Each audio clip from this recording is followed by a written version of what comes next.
So today we've got a special guest, man. We got an emerging artist representing Dade. And for those that don't know what Dade County is, think Miami. Yeah. And most importantly, for our purposes, he's a father. So welcome Mike Smiff to the Fatherhoods podcast. What up, Mike? Going on, man? What they do? You know, we're living the dad life, man. That's how we do it. Just everyone's aware. I told you off, Mike, but typically it's myself, Manny Digital, and DJ EFN. So both kids are sick, and now he's getting sick, so he's not with us today. And Manny's on vacation with his kids, so he's driving around, giving them the good life right now. And we'll chop it up, man. So I appreciate you coming on. When your kid's sick, right? When they be congested, is you that dedicated to suck the snot out their nose if you have to? You know what? Yes, but in a certain way. So there's when my son is 8 going on 9 now, but when he was 1 through 3-ish, they have a hard time like blowing their nose and everything. There is like a suction thing that you can buy, and it kind of looks like it's like a plastic piece. It's got a small tube that you can put in their nose, and then it's got another tube. You hold it up to their nose, and then you pull in with the suction. Yeah. And it pulls, and it's got like a stopper in the tube, so it'll pull out all the snot and everything out of their nose without it going in your mouth or anything, that kind of shit. So I seen that. I didn't know it had the stopper on. I got that. That's gonna be the last resort. Yeah. It's got the stopper and the filter. So I can tell you that it works. Okay, 100. That's good. Yep. So we usually jump in with just getting a little bit of our guests' kind of family dynamic. So what's your current family dynamic in the house? Really, I got one daughter, man. It's my first daughter. She's almost 2 years old. She was born in January 2020. So okay, year and like 6 months or something like that. Right. And then my girl who I'm with, I done been with her. She had 2 kids when we met. So I've been with her like 8 years. So her kids, they my kids too. You know what I'm saying? So I really got 3, but one like biologically, like, Okay. Definitely doing the music thing I've been scared my whole life to have a child, you know what I'm saying? Because I was so much chasing the music and trying to, whatever. And I always thought that having a child would slow down what I was trying to do. And I always wanted to be financially stable and all that before I had a baby. But it actually motivated me, man, on a different level, Yeah, I was going to ask you how that, because especially being a younger dude and coming up, in the music game, you have to be out there. You have to be chasing it, making sure that you're seen. And how is that juggle between, especially with a young child? Like, how has that juggle been for you with, just getting that quality family time in for yourself, but still kind of making sure you're out there and doing what you need to do on the music side? It really taught me the importance of utilizing every hour of your day. You know what I'm saying? Like really like planning and you know what I'm saying, and prioritizing things. Because it could be done. It's just not easy, but you just have to put the time in. You know what I'm saying? Even like to the point where like when my baby was born, she was born January 15th. The next day I had a show in Atlanta. You know what I'm saying? She born. Man. I seen her be born. Then the next day I had to jump on the plane. You know what I'm saying? So it's just stuff like that. You just got to put in the extra work. When I probably really coming from Miami, I probably would have drove to Atlanta. You know what I'm saying? I would have picked up bags along the way with features and hosting and stuff like that. I would have stopped in every little town. That's how I be hustling, you know what I'm saying? And Right. but with that, you know, I have to, okay, I can't do that. I gotta be here with the baby, make sure she's straight, spend some time, and then I'm gonna jump on the plane instead of driving. So it's just small decisions like that that make a big difference, you know what I'm saying? And allow you to do what you gotta do, you know? Yeah, that makes sense. How about on the creative side? I mean, are you able to find time to get in your creative zone? Or do you get the guilty feeling at all, like when you're off making Well, really, music or being in the zone? one thing that helped me is I like kind of involve my family and with the music. You know what I'm Okay. saying? Yeah. I take her to the video shoots. I have her in the studio with me. You know what I'm saying? So she get to see a lot of these things. You know what I'm saying? And you know, and I starting to see it like kind of like influence her, like to the point where like now we ride in the car, like she'll cry if no music is playing. You know what Oh I'm saying? wow. Okay.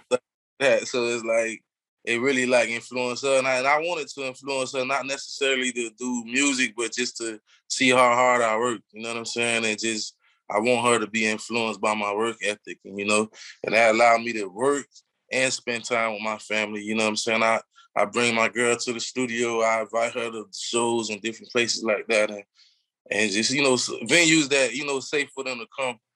I bring them. You know what I'm saying? I might have the security on the bus or on the sprinter, have the kids and stuff on the sprinter. You know what I'm saying? I jump Yeah. out and go out and get back on the sprinter, and I'm riding 5 hours, 10 hours in the sprinter with the kids hanging out. You know what I'm saying? I try to balance it like that, but it's easy when you involve them because you don't have to pick and choose. They with you, so you know what I'm saying? Right. It's, yeah. Yeah, that makes a lot of sense. What was it like for you guys? So your daughter was born, I guess, like right when everything Right, was hitting right. on. For the, yeah, right before it was crazy because it's what the pandemic everything shut down what like March or something. March. Yeah, yeah, He was born in January, so it's like we just called it or whatever to the point where people who I know who had babies in March, they like my homeboys, they couldn't come in the hospital and witness that. So I'm glad I called it right before, and it was different, you know what I'm saying? But at the same time, it was good for me because my schedule was so crazy. Like leading up into that, I was stressing trying to figure out like because it's my first baby, I want to be there, like you know what I'm saying, like to see a lot of the stuff and hold her and change pampers. I wanted to be involved with it all, but how my schedule was set up when I was so booked up, man, and it was gonna be hard for me to whatever. And she was at the age where I couldn't bring her out the house, you know what I'm saying? hmm So trying to figure out how I was gonna do that. But so by everything shutting down, it was kind of like a blessing because I was yeah, able to be with her every day, like for the next couple months of her life. I was there every day, you know what I'm saying? So it felt good, man, you know what I'm saying? And I still popped out like when they opened things back up a little bit. When I was popping out, man, doing them features and videos and just going crazy. I really, really ran it up on them features and stuff. When the clubs were shut down, yeah. running around doing features, man. I killed them. I put my gloves on and my mask, have my hand sanitizer, man. I'm pulling up, man. I gotta Nice, go. nice. What are the ages of your other two kids? My 14 and 17. Okay, so when you so they were probably so they were in like 9, 10ish when you came Yeah, into the scene, right? my 17-year-old was 10, 9 when I came in the scene. My 14-year-old was like 6 or something like that. So, you know, I practically raised them, you know. So how was that for you? Come because that can be a difficult situation coming into and you know all of a sudden you're stepdaddy and then you turn into hopefully you know the real dad style. But how was that for you and them?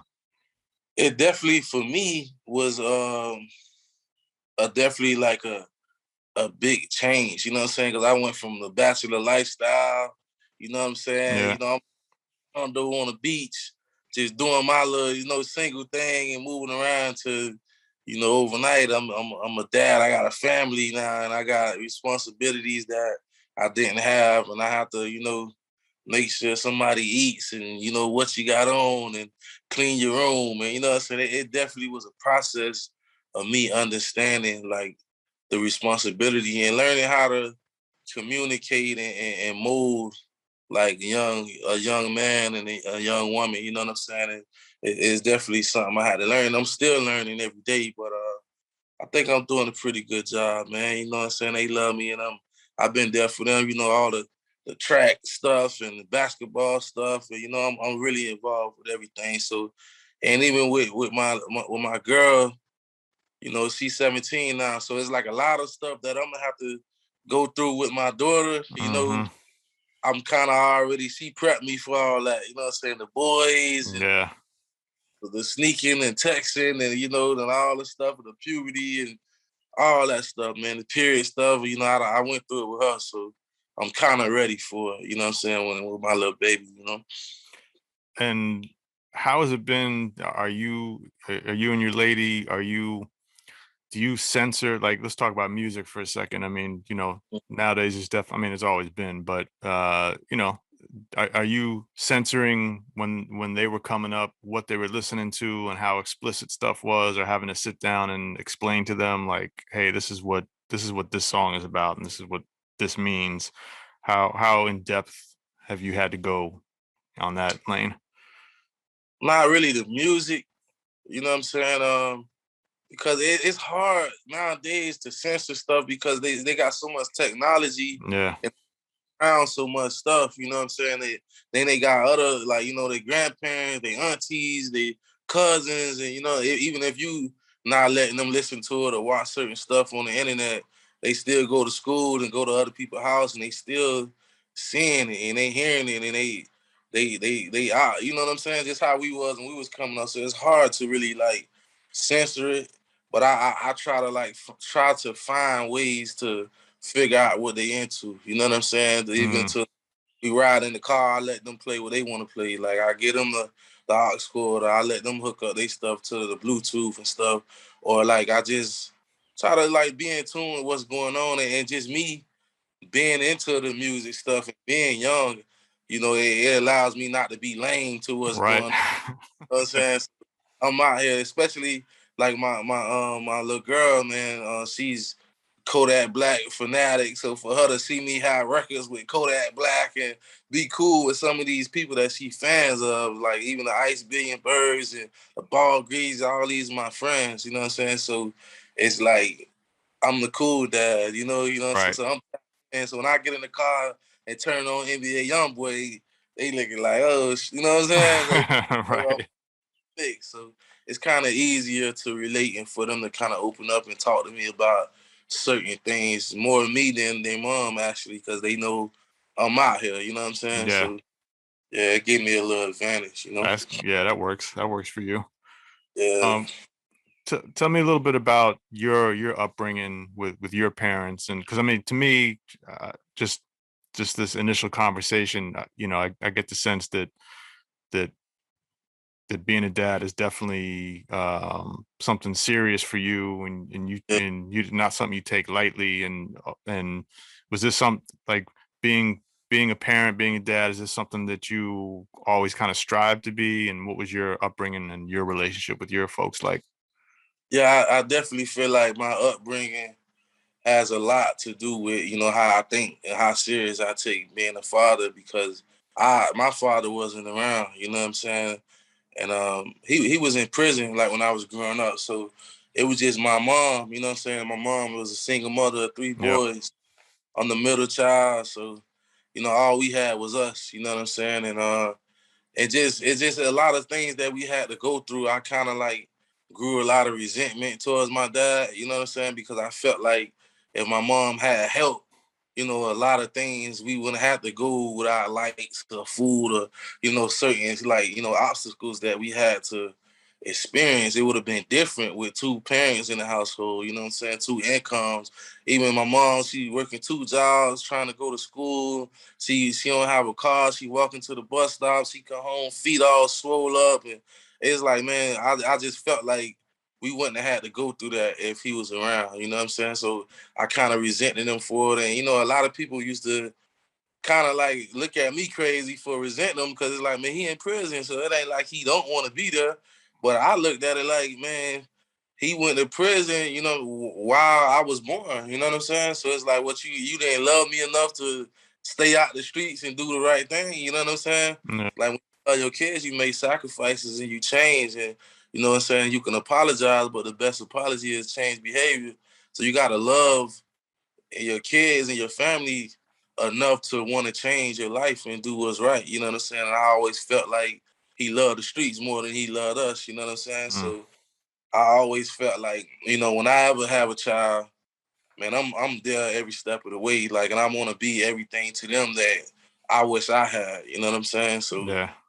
got a lot to do with how serious I am about it. Well, I'm into everything. Like I want to change Pampers. I want to watch I know all the songs, the Baby Sharks, the Right. eight. You know what I'm saying? I'm locked in. You know, definitely. Nice. Hey, you got a hell of a quote there. The best apology is changed behavior. That was Yeah, definitely. dope. So what's your relationship with your dad now? Have you gotten over the resentment, or are you still holding on to it?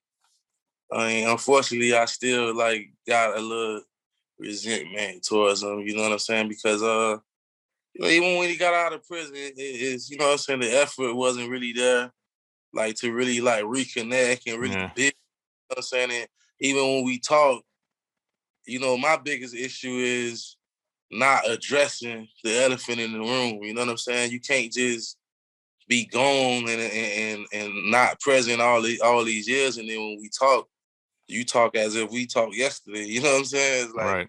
you got some explaining to do, my guy. You know what I'm saying? And even you come home from prison and be home a couple years and don't hear from you, it's hard for me to talk to you and just act like that didn't happen. You know what I'm saying? And it really kind of got worse because he recently had a stroke, and since he had a stroke, he kind of like you know he messed up now. Now he's calling every day. Now you know what I'm saying? Now he Oh, wanna okay. right. It's like man, you wait till you kind of had a life altering you know situation to like you know I guess it gave you an epiphany, and once you now you want to spend time with your kids and you want to come around, and a part of me I feel bad for him, and I really would like to spend time with. I hate for him to die or something to happen before we kind of figure things out. But the other half of me is just like, man, even me having a baby now is like I would never do, you know what I'm saying, what you did. You know what I'm saying? Like I love my baby too much. So, you know, hopefully we can figure it out before we leave this earth. You know what I'm saying? Yeah, true. Yeah, it's not easy. That's for sure. Yeah, definitely. And all my sisters, brothers, they be over there. They forgave him and whatever. It's just, you know, for me, it's just something that I'm holding on to. Something I got to pray about or work through, or maybe I got to go to counseling or whatever. But I'm not over it. You know what I'm saying? Yeah, no, that's real. I mean, the fact that you can even say that is super Yeah, real. definitely. Definitely. So when we jumped on, well, you talked about the like, what was it, cleaning out your cleaning out your baby Yeah, nose? like babies get congested, they be stopped up. Yeah. And, you know, kind of, you know, it breaks your heart when they be trying to sleep and that they don't know, breathe out your mouth or blow your nose or whatever. So it's like we trying to find ways to clear it up, and it's hard to give them medicine and stuff like that. Man, they knock the medicine out your hand, and I like she's strong, man. It's like trying to find out what to do. And I know a lot of people that really like literally put their mouth on the baby nose and suck Oh, wow. the mucus out of their nose, man. And I say, man, you know, if I had to, if she get that congested, I would do it. But I'm gonna try my best to find to Yeah. find the way to deal with it. You know what I'm saying? But Yeah. I definitely would do it though if I had to. And that's what you're dealing with right now. Your daughter's sick. Yeah, man, she congested and stuff, man. So I actually took her to the hospital, you know, with all this COVID stuff, and Yeah. I be still moving around a lot, so I be scared, man. And they tested her. She came out negative for the COVID. She just had it's a little thing going around, I guess, with The kids. the RSV, right? RSV thing. Yeah, that's Yep. what she. Yeah. So Yeah. they are that now. So Yeah. That's she, what EFN's. He's got I guess his son is like 1.5 right now. He's got RSV right now also. yeah, man, it's scary, man, because they be like not themselves and they be like low energy, and she wasn't eating and stuff. But now, the medicine that they gave me, I guess it's some kind of steroids for their lungs and stuff. Now she breathing a little better. She back jumping around. She eating. So she on the other side of it. She good. She just still a little congested. And I guess it's some kind of machine that they give them that open up the airways too. So I gotta go pick that up the day Oh, for. And I then think it's called a nebulizer, right? nebulizer, yeah, Yeah. up the day. And when she started taking that, she should shake all the way back. Yeah, it's scary when they're young like that and they start getting sick because you can't really explain to them like, all right, you got to go take a nap and rest and sleep and And they can't even worse than that. They can't tell you what's wrong. yeah, So, like, man, any little thing you got to run, especially nowadays. You got to run to the hospital. Any little thing is you hate to just think it's a little call for whatever, and it's worse. So, man, it's like, man, it's scary, man. I was in the studio. Well, I knew she was kind of like wasn't feeling good, but they called me when I was in the studio, and just to hear her like in the background, the coughing, I heard the mucus in her chest. I'm like, man, I'm finna leave and take her to the hospital, man. So she had peace. I'm glad I took her. So now she getting better now. She's sleeping now. no, that's good. Yeah. Now you on the music side of things, you're signed to Slip and Slide, right? Yes, sir. And for those that don't know, that's a legendary Miami-based label. Yeah, man. Like, I'm legendary. I got big shoes to fill, man. You got Trick Daddy, Trina, Plies, Rick Ross. Yep. You know what I'm saying? Some big shoes to fill. How long you been working with Slip and Slide? I've been with Slip and Slide, like 2 years now? Okay. You know what I'm saying? But even before I signed to Slip and Slide, Trick Daddy, he been my mentor for the last 8 years or something like that. You know what I'm saying? So he been giving me advice, bringing me in the studio, letting me hear certain records and let me know the origin of certain records and how he came up with certain ideas. He took me on the Legend of South tour with him, with him and Juvenile and Mystical and Bun B and 8 Ball, MJG. Lil Wayne was on some of the dates. And it was a big deal. It was like a 30 city tour, and we moved around. He actually let me hype, man, all the Nice. shows. He stopped his show and like, man, Fat Boy, let me get some bars, spit something. I spit something for the crowd. You know what I'm saying? He really showed me a lot of love and gave me a lot of game. And so we had a relationship way before I even met Ted Lucas, you know what I'm saying? So, I definitely appreciate that guy, man. He's definitely showed me a lot of things to do and not to do. Right. Crazy. What brought you into music? How'd you get started? I've definitely been rapping for as long as I've been able to read, man. Okay. I ain't started rapping last year, 2 years ago, and got lucky. I definitely been doing this and perfecting my craft and stuff since I was little. And it started off as just me writing, like I said, I had a lot of resentment growing up, like with my dad and with just, us, living in, the terrible environments and just being financially challenged and just, we went through a lot growing up, you know what I'm saying? So I used to express myself by just writing, like kind of like a journal. Then it turned into kind of like poetry. Then from there, it turned into music. So I've been in love with music before I fell in love with a girl. Nice. So, and as you grow up and you start seeing stuff and moving around, you learn how to start hustling the music, you know what I'm saying, and really grinding, because a lot of times we think we grinding, we don't be grinding, we just be recording songs and letting our homeboys hear it, letting them ride around to it, and you think we hustling, but I had to really start moving around, going to open mics, really networking, meeting people, traveling, you know what I'm saying, and really start understanding how to put the work in. So I've been doing that since probably like '08, '09, really moving around, putting the work in, and that's how I eventually got a relationship with Trick Daddy, because I had really created a buzz